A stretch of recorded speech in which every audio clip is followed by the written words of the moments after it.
Toda madrugada mesmo. Eu tenho aqui toda a documentação que eu tenho mandado para lá.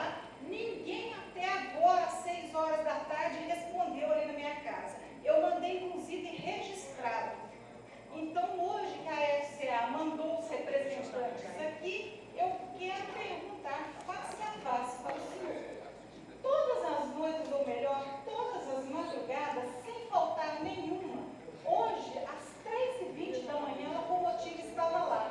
Ela apita 5 vezes intermitentes e tocando o sino. E acelera. Quando ela não para lá e fica 1 hora Acelerando.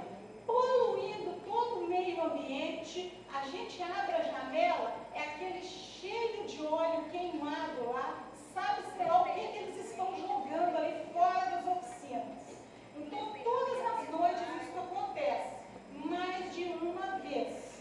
Então, eu pergunto há 1 ano para toda a diretoria da FCA, por que essas manobras são realizadas nesses horários da madrugada, senhor? 2, se o dia tem 24 horas, por qual motivo elas não são realizadas de 6 da manhã até meia-noite? Isso aí. É isso aí. Não precisa trabalhar a noite inteira, não. 3, Tem horário, não. tem uma dependência gigantesca, deve ter 1 quilômetro de oficina. Por que não faz isso lá dentro? Vem fazer isso ao longo de onde nós moramos.